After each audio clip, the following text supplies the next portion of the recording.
Parole de Dieu quotidienne. Ces personnes qui ne sont pas reconnues par Dieu.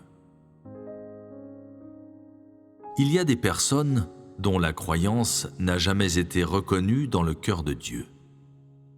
En d'autres termes, Dieu ne reconnaît pas que ces gens sont ses disciples, parce que Dieu ne loue pas leur croyance. Pour ces personnes, peu importe combien d'années elles ont suivi Dieu, leurs idées et leurs points de vue n'ont jamais changé.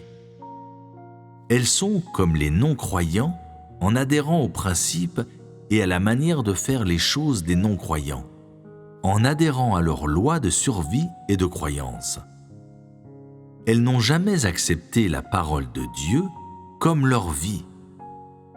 Jamais cru que la parole de Dieu est la vérité. Jamais eu l'intention d'accepter le salut de Dieu et jamais reconnu Dieu comme leur Dieu. Elles considèrent que croire en Dieu est une sorte de passe-temps pour amateurs, traitant Dieu simplement comme une nourriture spirituelle, de sorte qu'elles pensent qu'il ne vaut pas la peine d'essayer de comprendre le tempérament de Dieu ou l'essence de Dieu. On pourrait dire que tout ce qui correspond au vrai Dieu n'a rien à voir avec ces gens.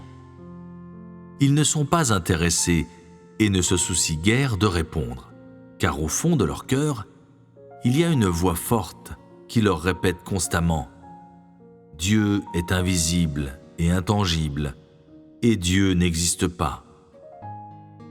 Ils croient qu'essayer de comprendre ce genre de Dieu ne vaut pas l'effort. Ils se tromperaient. Ils reconnaissent Dieu en parole seulement et ne prennent pas de position réelle. Ils ne font pratiquement rien, pensant qu'ils sont très intelligents. Comment Dieu regarde-t-il ces gens? Il les voit comme des non-croyants. Certaines personnes demandent « Les non-croyants peuvent-ils lire la parole de Dieu? Peuvent-ils accomplir leurs devoirs? Peuvent-ils dire ces mots « Je vais vivre pour Dieu » ? Souvent, ce que l'homme voit, ce ne sont que des manifestations superficielles des gens, non leur essence. Par contre, Dieu ne regarde pas ces manifestations superficielles. Il ne voit que leur essence intérieure. Ainsi, Dieu a ce genre d'attitude envers ces personnes, ce genre de définition pour elles. En ce qui concerne ce que ces gens disent, pourquoi Dieu fait-il ceci? Pourquoi Dieu fait-il cela? Je ne peux pas comprendre ceci, je ne peux pas comprendre cela, cela n'est pas conforme aux notions de l'homme, tu dois me l'expliquer. Ma réponse est: est-il nécessaire d'expliquer cette question pour toi? Cette question a-t-elle quelque chose à voir avec toi? Qui crois-tu être?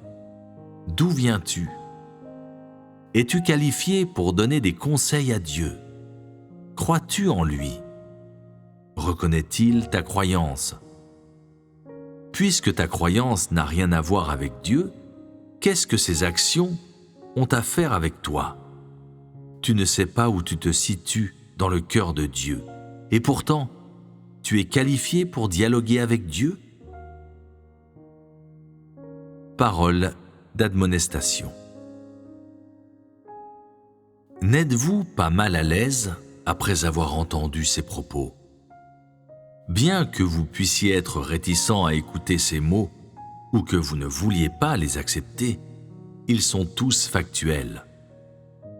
Parce qu'il appartient à Dieu d'accomplir cette étape de l'œuvre.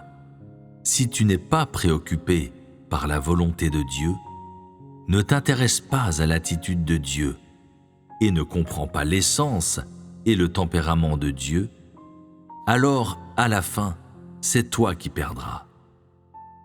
N'accusez pas mes paroles d'être difficiles à écouter et ne les accusez pas de dégonfler votre enthousiasme.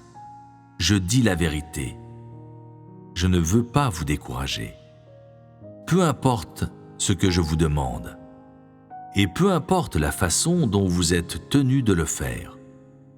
Je souhaite que vous empruntiez le bon chemin, que vous suiviez la voie de Dieu et n'en déviez pas. Si tu ne marches pas en accord avec la parole de Dieu et ne suis pas sa voie, alors il ne fait aucun doute que tu te révoltes contre Dieu et as quitté le bon chemin. Ainsi, je crois qu'il y a des questions que je dois clarifier pour vous et vous amener à croire sans équivoque, clairement, sans l'ombre d'une incertitude, et vous aider à connaître explicitement l'attitude de Dieu, la volonté de Dieu, comment Dieu perfectionne l'homme et de quelle manière il détermine les fins de l'homme. Si jamais vient le jour où tu es incapable d'entreprendre ce chemin, alors je ne m'en attribue aucune responsabilité, parce que ces mots t'ont déjà été dits très clairement. Quant à la façon dont tu traites ta propre faim, cette question relève entièrement de toi. Dieu a des attitudes différentes en ce qui concerne les faims de différents types de personnes. Il a ses propres moyens de mesurer l'homme et sa propre norme d'exigence.